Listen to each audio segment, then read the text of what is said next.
Salut, j'espère que tu vas bien. Aujourd'hui, PrepaMaker te propose la correction d'une annale du PC sur la désintégration radioactive, sur la cinétique des désintégrations radioactives. Tu as déjà vu ça un peu en terminale. Il faut que tu utilises ici des relations avec l'activité. L'activité, tu sais que c'est le nombre de désintégrations par seconde.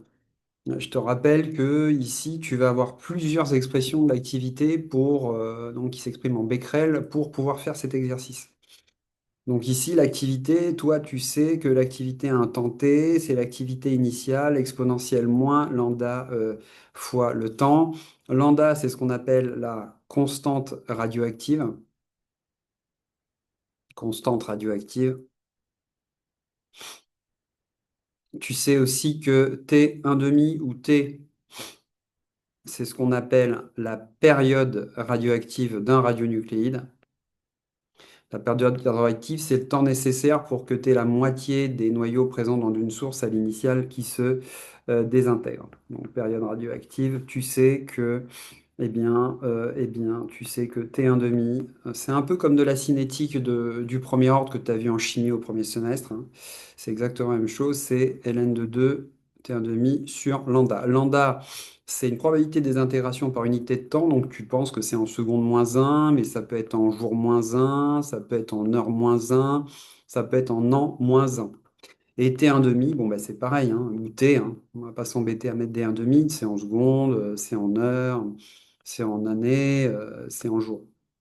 OK? Et tu sais que la période, elle est caractéristique du radionucléide, hein. Ça sera une question après qu'on va peut-être corriger. Donc là, je te montre aussi la transformation parce que l'activité avec l'exponentielle, c'est pas top et on préfère souvent utiliser une expression avec l'exponentielle et tu dois te rappeler de quelques petites propriétés mathématiques, mais vraiment c'est rien. C'est, tu sais que a de t, donc c'est a0 exponentielle moins lambda t avec, comme je te l'ai écrit, lambda qui est égal à ln de 2 sur t, je mets plus t 1 demi, c'est trop long. Et du coup, tu vas introduire ça dans la relation et ça va te faire l'activité au temps t qui est égale à a0 exponentielle moins ln de 2 sur t, t. Ça, tu vas le réécrire avec l'exponentielle. Ça va te faire que ça fait a0 2 puissance ln, e puissance ln de 2, e ln de 2, moins t sur t, ce qui va te faire a0 sur 2 puissance moins t, t. Ce que tu peux réécrire a0 sur 2 puissance t, t. OK? Donc t, c'est le temps. Grand T, comme d'habitude, en physique, une majuscule, donc généralement, c'est une constante. Et là, bon, ton exercice n'est pas très compliqué.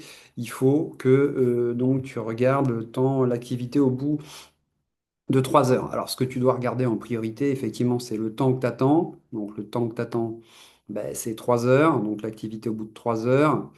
Et puis, ici, ce qui t'intéresse, ben, c'est la période radioactive du technetium 99. Alors, souvent, dans tes exercices à UPC, c'est le technetium 99 qui est produit à partir de molybdène. Tu vas le retrouver un petit peu partout. Tu sais qu'à T égale 0, l'activité, c'est 1 mégabecquerel. L'activité initiale ici, donc, ça va être 1 mégabecquerel. Tu t'aperçois toujours, enfin, tu essayes toujours de chercher le temps que tu attends si c'est pas un multiple de la période. Donc là, un truc un peu compliqué, mais tu t'aperçois que bah, ici, tu attends une demi-période. Et donc, ce que tu peux garder en mémoire, c'est quand on attend une demi-période. Donc, quand on attend une demi-période, euh, l'activité est divisée par racine de 2, donc direct. Ça vient de la formule que je t'ai écrite. Et ça peut être une astuce directe, ça peut te faire gagner du temps. Donc par racine de 2. Donc ici, bon, soit on le fait avec la formule et ça va marcher super bien. Donc par exemple, toi tu cherches l'activité à t égale 3 heures, et ben, c'est l'activité initiale. 2 puissance moins le temps que tu attends 3 sur la période du technetium, donc 6. Ça. Si tu prends ensuite l'activité initiale qui est de 1 mégabecquerel, tu t'aperçois que ça fait 1 fois 2 puissance moins 1,5. Comme je te l'ai dit, ça fait 1 sur 2 puissance 1,5 et une valeur, la puissance 1,5, c'est sa racine. Donc ça fait 1 sur racine de 2. Donc si tu veux faire le calcul, ça fait 0,707 mégabecquerel. Ce ce qui te fait aussi 707 kilobecquerels, voilà, en minuscule. Donc ici, la bonne proposition, eh bien, c'est la proposition D, réponse D.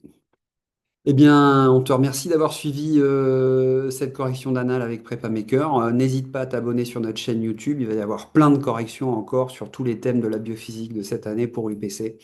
Je te souhaite une très bonne journée. À très bientôt.